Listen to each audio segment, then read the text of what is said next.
So thank you. Welcome to Rad Futures. Today I'm going to be interviewing Lisa Ansell. Is that how you say it? Ansell. Okay. So Lisa is the assistant director at USC Casden Institute, and she received her BA in French and Near Eastern Studies from UCLA.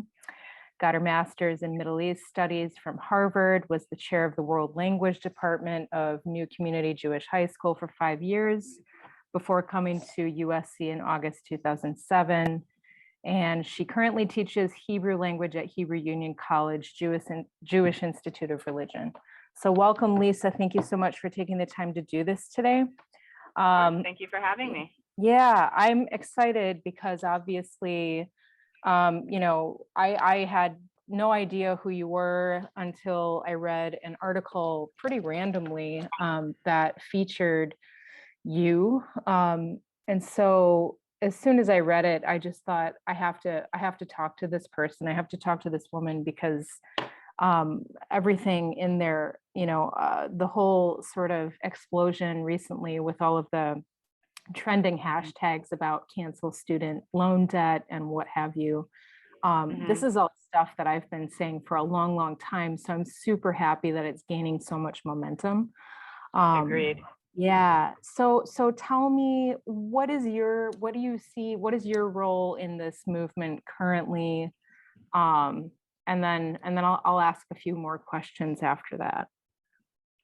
Sure. Well, I would say that my loan forgiveness is a needle in the haystack. I believe that my particular forgiveness was almost comical considering the amount of time I had spent over the years attempting to get my loans forgiven through the Public Service Loan Forgiveness Program. And I've been denied more times than I can even count. So the fact that I literally woke up one morning in November to see a zero balance was almost incredulous, because I've been conditioned, like so many others, to believe that the system was just completely rigged from the start. And with a 99% rejection rate, I had good reason to believe that. Yeah. And so this, for the people watching who haven't read that article. So the article that I read about you was about exactly that. So right. Yeah, so you got loan forgiveness. You woke up one day and you had a zero balance. Correct. After several years of well, I've been teaching since 2003. So this has been a long journey for me. Yeah. And so would you mind telling people what your loan sort of balance was before you even began making payments? So my loan balance upon graduation was $55,000. Okay.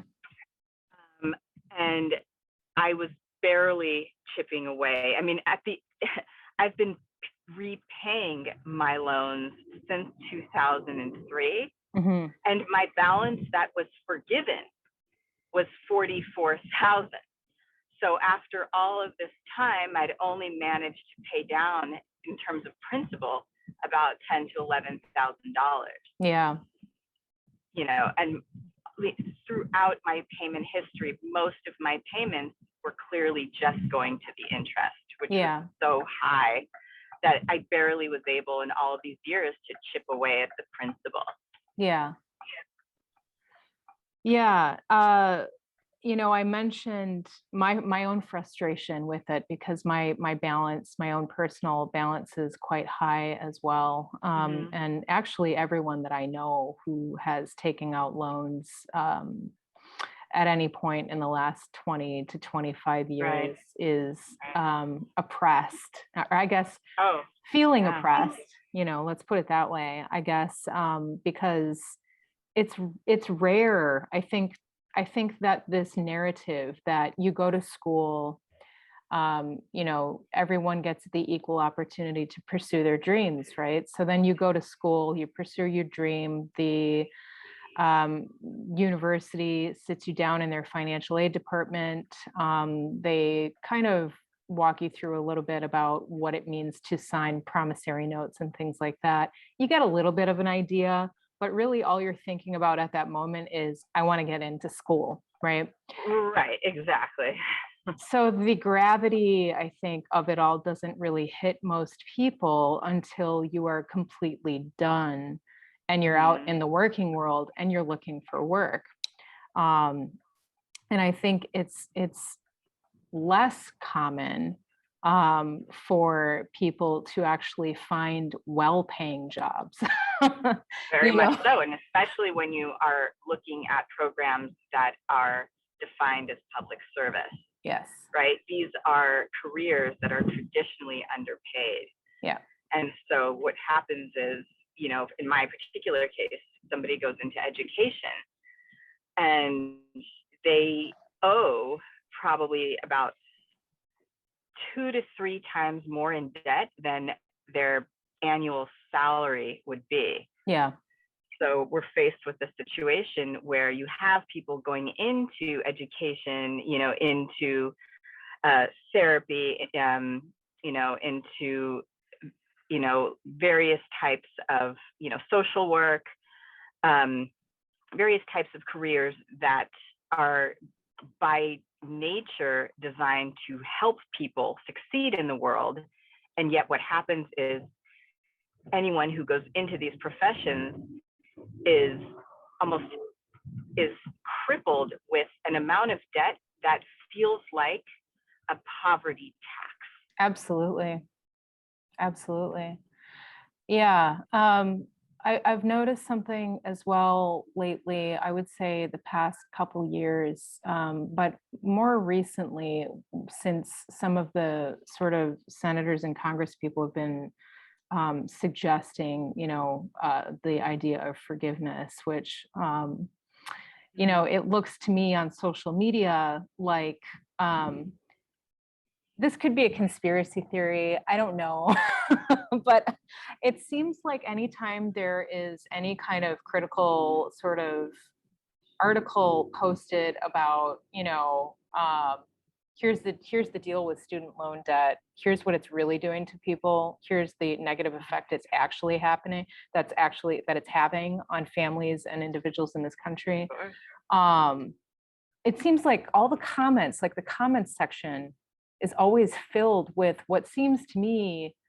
I mean, maybe it's not bots, but it seems like bots almost, because they all reiterate the same their tone, this line of, why should my taxpayer money go to pay for someone who made bad decisions? You know, there's this narrative that you're a fucking idiot, right?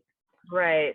That's the most damaging component of this crisis, is the false narrative, as you mentioned, that's been continuously pumped through the media, through the quote bad actors of the industry, through the actors who have profited for so long off the backs of not just students. Now we're talking about a multi-generational conflict where the largest segment of student loan borrowers is now people over 50. Yeah. So, and this is of course reaching into the senior cohort as well, where senior citizens are now getting their Social Security checks garnished by the government for student loan debt balances. Oh my God. Yeah. Right. I mean, another huge sort of myth of student loan debt is that this is a rich youth problem. Right. Right. Sort of a spoiled snowflake, Ivy League attending, you know, trust fund baby is now whining about their student debt. When you take a step back, right? Do rich people whose parents were able to support them throughout their lives, do they have student debt? No. Right? Do rich kids have student debt? The answer is no. No. Right? And also there's a huge sort of misnomer out there about Ivy Leagues in general. Having attended an Ivy League for a graduate school, student loan debt amongst Ivy League students is actually incredibly low. at the undergraduate level, there's very small portion of students actually take out student debt. And for the majority of student loan bearers, this is graduate debt, again, for people who do not come from money, who have to finance their entire education. And we all know that nowadays a bachelor's degree is no longer sufficient to really guarantee a decent paying job. And I'm using the word decent, not even a good paying job. Yep. So we're forced to keep re-educating ourselves, to keep pursuing even higher advanced degrees, you know, without any real guarantee of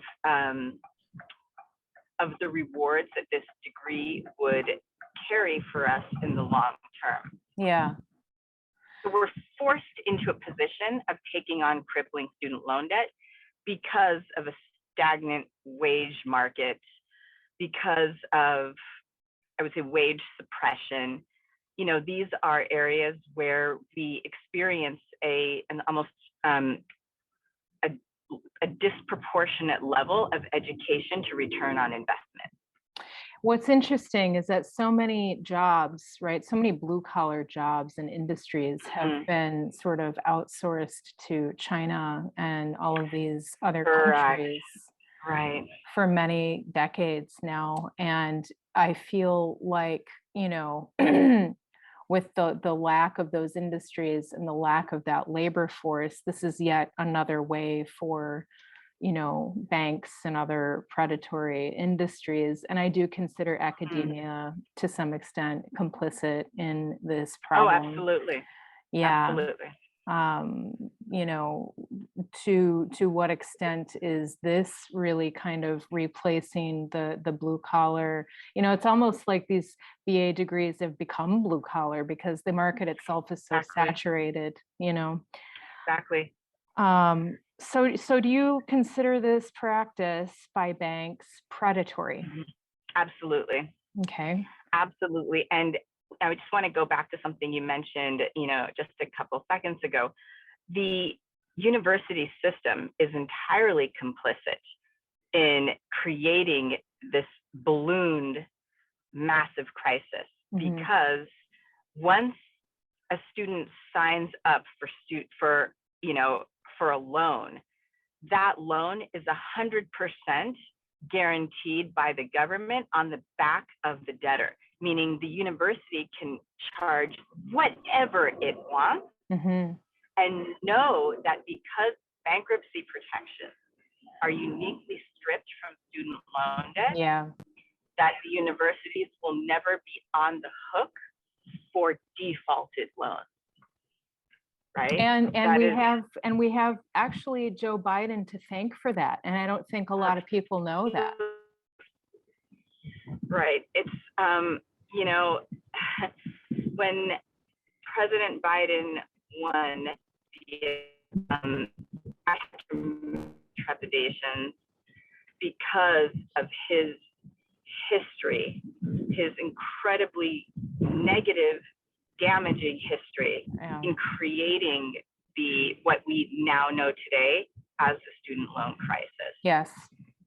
So President Biden was very much a part of the decision to strip students of bankruptcy protection.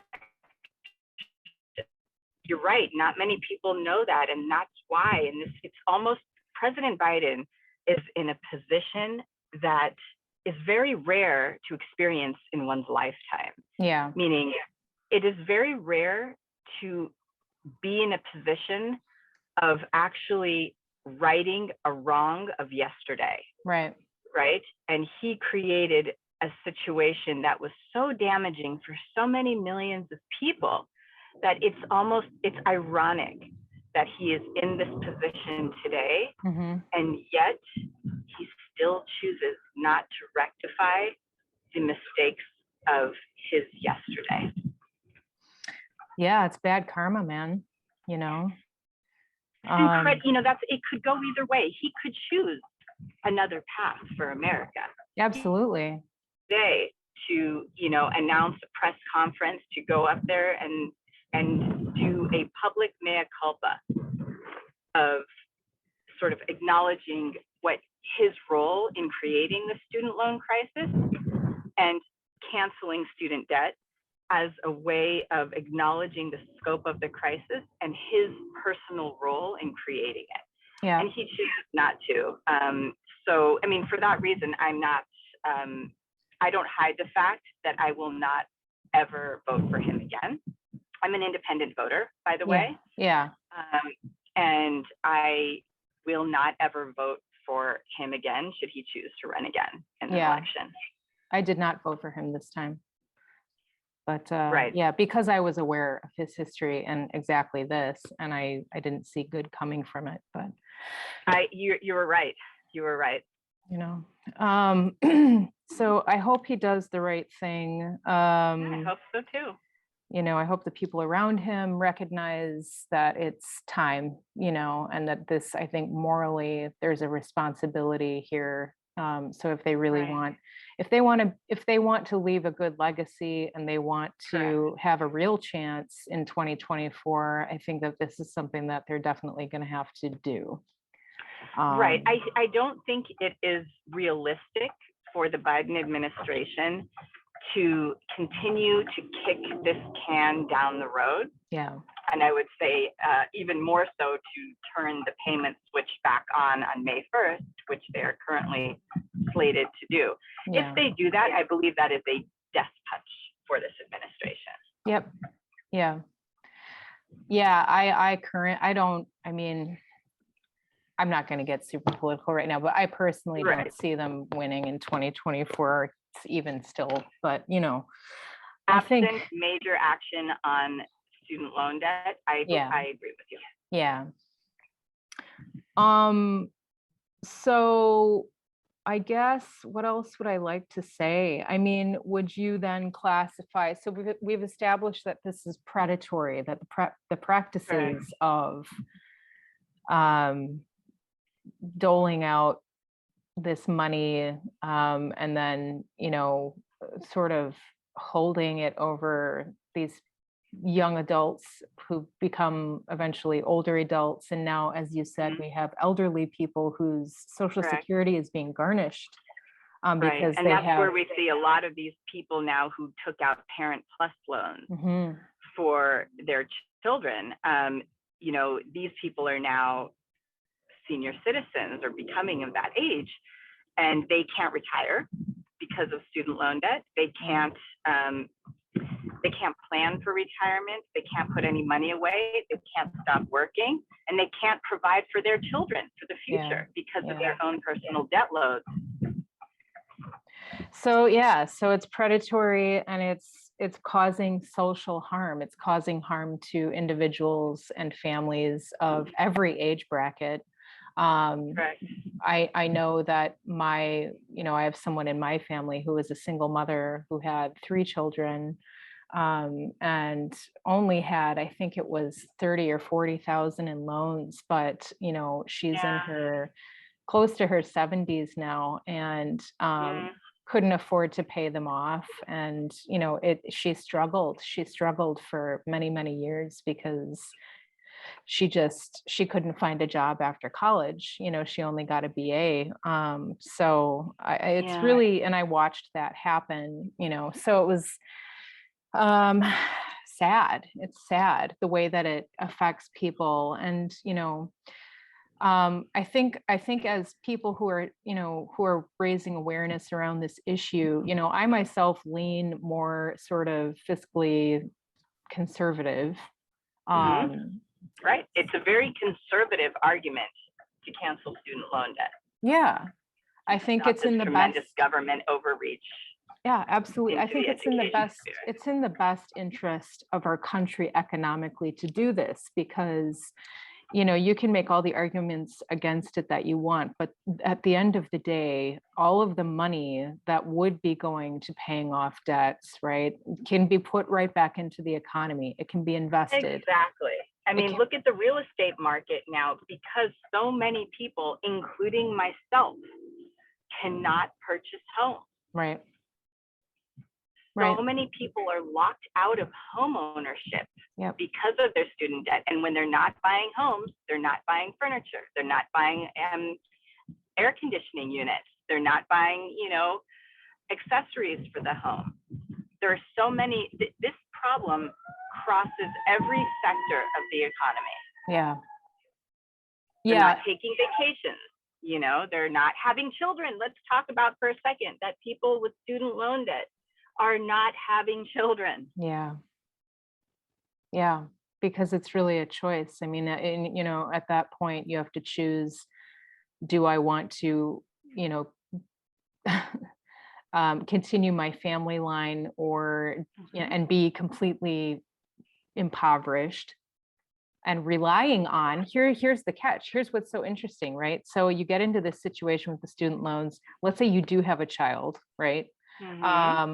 And or you decide to buy a really cheap home or something along these lines, or you don't, right? Maybe you just have a shitty job and you can't make a lot of payments.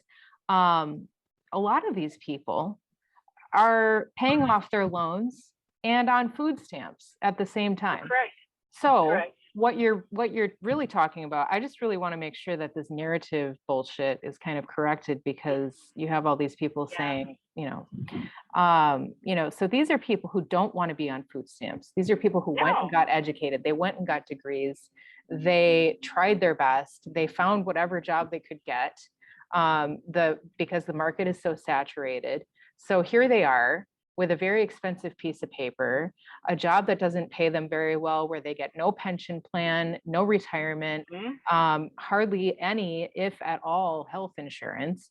And they're on food stamps, and they're forced to take money from the state governments, because if they don't, they can't feed their children, or they can't feed themselves. And what makes more sense economically, right? When we think about the cost of not forgiving student debt, as you mentioned, is where we see a tremendous reliance on government benefits that ordinarily wouldn't exist, right? We see people locked out of certain jobs because they can't afford student loan payments and childcare. If we look at the decrease in birth rate that we are currently seeing, there's a direct correlation between the decrease in birth rate and women not being able to care for children because of their student loan debt, women not being able to take jobs outside of the home because they can't pay for both childcare and student loan debt. Women are hit disproportionately hard by the student debt crisis, and within that, women of color, and more so. Can you say that again? You were breaking up there. Women are hit disproportionately hard. Women are hit disproportionately hard in general with student loan debt, because women still get paid less than men, because women can't find top paying jobs as easily as men can. We still see, clear sexism in the workforce. And within that, women of color, who, by the way, are the most educated cohort, they are hit the worst by student loan debt. Yeah. Sorry about that. And, like I said, I had someone in my family who was a single mother. Women who are in the situation where they have children, where perhaps they've been abandoned by a man, and now they don't want to rely on the state. They want to do better for their children. They want their children to do better than them. So they decide to go to college, and they get these student loans, and then they get out, and then they have a really hard time finding a job. And meanwhile, and they can't pay for childcare. Exactly. These are people who literally can't afford to take a full-time job because of childcare issues. Or employers don't want to even consider them consider them because their because their schedule, they have schedule, to, they have you to, know, you they're know, the only, they're the sole they're the provider. sole provider. So employers Correct. have So a employers bias have a bias against them. against them. you know? Single mothers are hit incredibly hard by student loan debt. Yeah, Yeah. yeah. Yeah. Oh, yeah. Oh, yeah. Well, Well, I don't know. What do you think? I don't know. What do you think? What do you think the way What do you forward think is the way forward is from here? From here? Okay. Well, you know, my views on this are, you know, what is the vision of America that we want to see? Do we want to see a competitive, forward thinking, forward acting, developing America? Or do we want to retain the status quo? I mean, if we look at other quote unquote first world nations, I'm going to take Germany, for example. Okay. Education is free in Germany. Education is free through graduate level. And they're doing just fine. The sky isn't falling down because they're not paying student loan debt.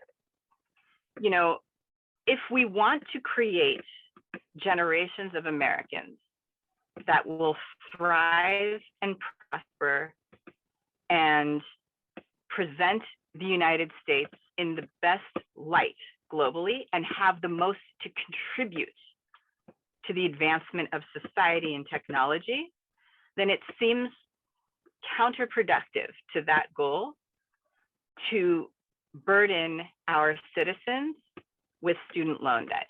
My personal opinion is that all of the outstanding debt should be forgiven, and to not try to bureaucratize it, you know, to bits with, oh, if you make this and this income bracket, you're eligible. If you make it, you know, $1 more, you're not eligible for forgiveness, because those types of categories don't take into consideration where somebody lives, the cost of living in one place. You know, the cost of living in Los Angeles, where I live, cannot be compared to the cost of living in, you know, let's say Wichita, Kansas. You know, we can't start to bureaucratize student loan forgiveness, because that's how people will fall through the cracks. So I believe in full student loan cancellation. I believe that bankruptcy protections must be restored. And there's actually a bill in the Senate right now, S-2598, that is so far co-sponsored by Senator Dick Durbin and actually two Republican co-sponsors, Senator Josh Hawley and Senator John Cornyn. So this is actually a really positive piece of bipartisan legislation that will restore bankruptcy rights to student loan debt after a 10-year waiting period from the time the loan becomes mature. So that's a wonderful first start.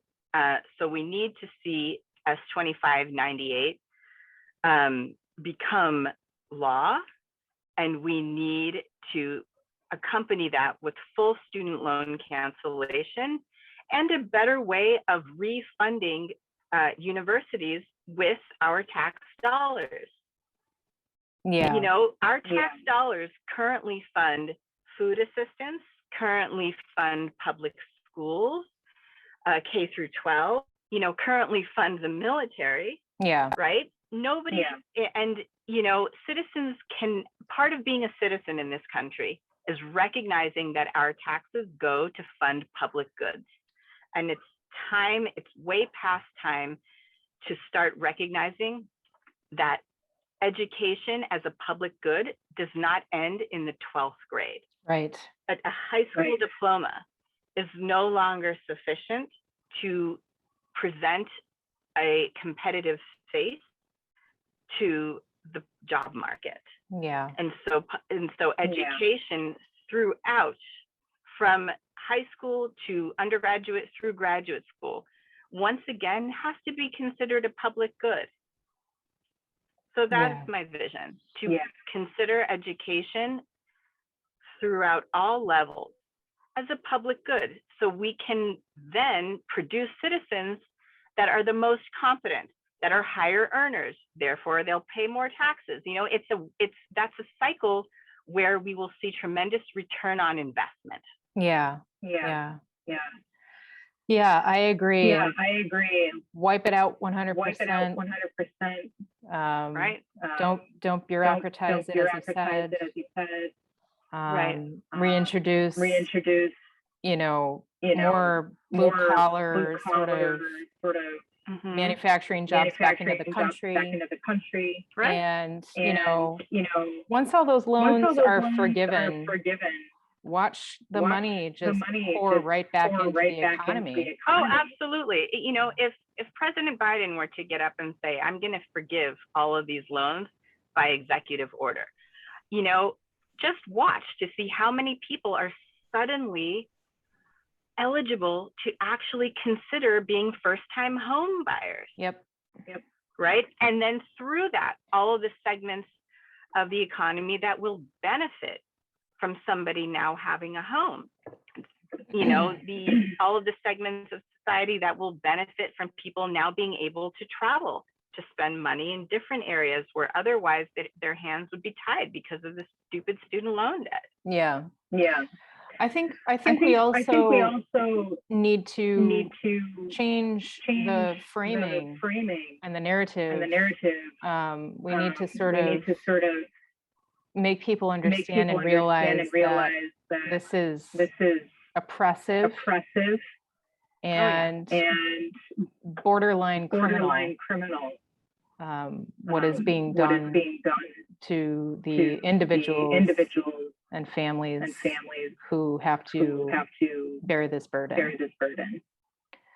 Right. And you see, and the journalists, who always pop up as claiming, time and time again that student loan debt cancellation is regressive, right? These people, there are a handful of people, I won't mention their names now, but they're the same actors. They're paid very, very well by the student loan industry to pump out these narratives to the media. And these are mainly, articles that you'll see in the Wall Street Journal and Forbes magazine. If you look at the columnists for those two publications, you'll see the same names over and over again, rehashing the same quote unquote regressivity argument, about student loan debt. And that's because they're paid very well to do exactly that.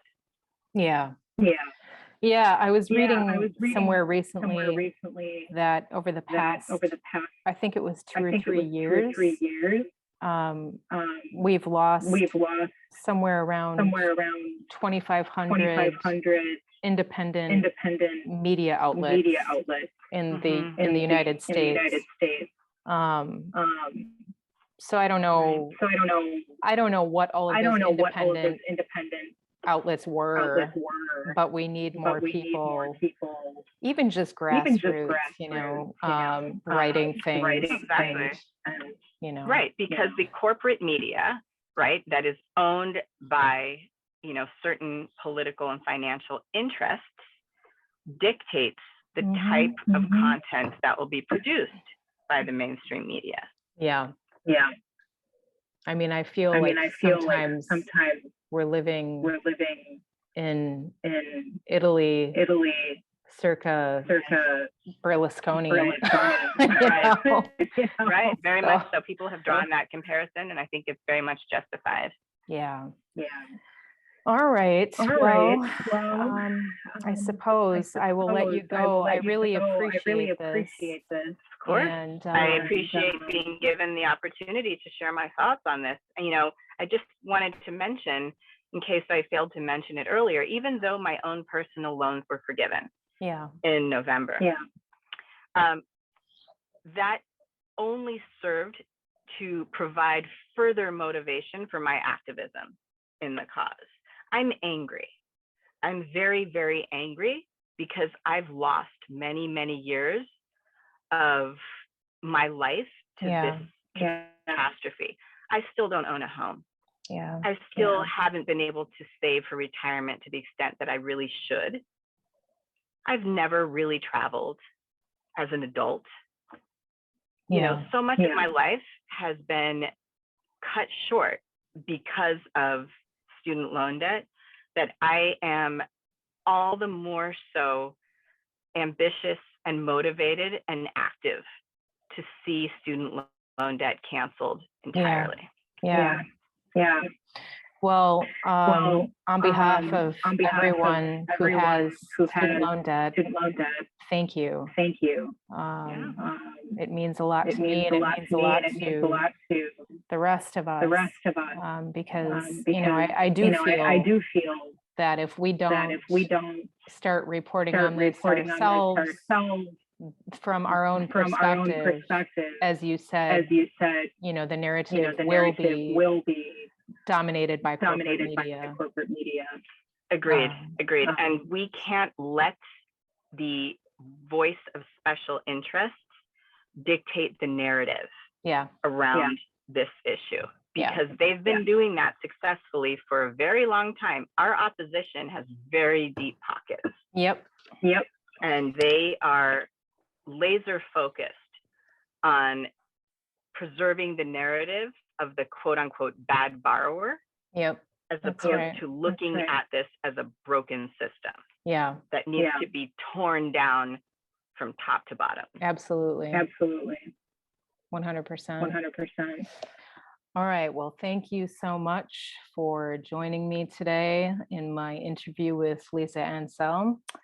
And yeah, I don't know, stay tuned, pay attention to the news, drop a comment below and let me know what you think of this, or if you have any questions that you would like me to address in the next interview or episode along these lines with her when we reconnect again. If you're someone who would like to talk with me about this and do an interview, let me know. You can email me at radfuturesnow@gmail.com and check out my Patreon page at radfutures at Patreon, and find me on Twitter at radfutures. All right, thanks so much. Talk to you soon.